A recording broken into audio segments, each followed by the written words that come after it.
Hey guys, it's Keegan here with AirView Drone Technologies, and welcome to our first episode of 2025. There has been a little bit of a wait time between now and the last episode that we launched. We've kind of been going just with jobs recently, uploading different snippets from previous jobs that we have been working in the Houston area. However, we will go back to our episode format. There may be a little bit of leeway with potentially uploading jobs and going with the informative videos back and forth through that format. But going forward, you should see that more consistently. I have also been out due to vacation and sickness, which, as you can tell by my voice, I'm hopefully rearing the back end of. So I'm sorry if my voice sounds groggy or under the weather, that's why. But for this video, actually, we're gonna take things a little bit of a different route from our traditional informative videos where we, dive into the different applications of drones, how we can use them out in the field. We're actually going to talk about something a little bit more sensitive right now since it's actually actively going on, which is the LA wildfires or the California fires. Prayers out, obviously, to the families being affected. If y'all could donate, support them in any means possible, that would be fantastic.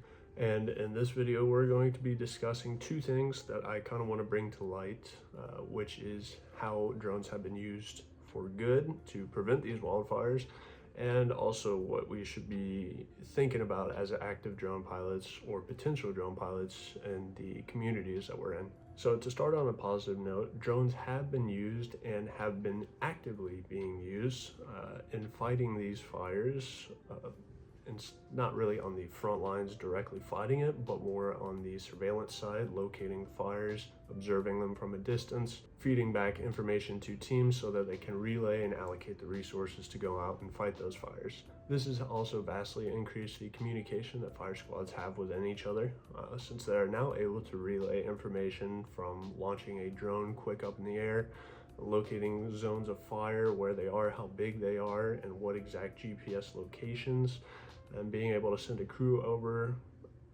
I know there has been a lot of political discourse about the funding of the fire stations, which I'm going to refrain from giving my direct opinion on, but with the information that these pilots have been able to gather, they have been able to send it over and at least give those people that information so they know where these fires are, where they're developing, and so on. Now, that being said, those are all fantastic things. I love it. I'm glad these things are happening for the drone community and the drone industry as a whole. However, this also brings me into the second topic, which I wanted to discuss, which is individual pilots and our responsibilities during a time like this with the LA wildfires and California wildfires going on. Obviously, y'all probably know what I'm talking about by now, but it is the incident where a Mavic 3 Mini collided with a firefighting aircraft that was being used to help prevent fires in the area. Obviously, now is probably not the best time to be operating a drone in the area for personal use.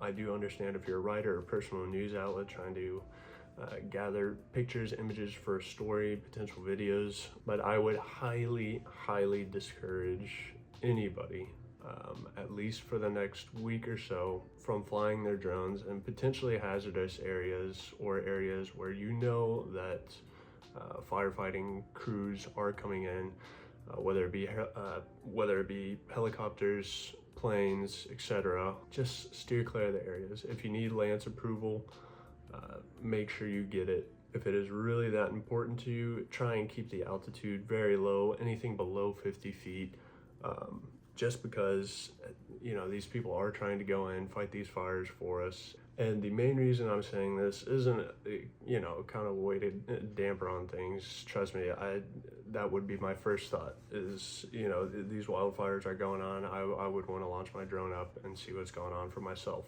But we also have to understand that every single time that we launch our drone in a time like this, we're going to be representing everybody else that has a drone. If you're a good pilot, if you're a bad pilot, it doesn't matter. All people are going to see is a drone in the air, and anything bad that happens from that is just blame that's going to be placed on everybody else.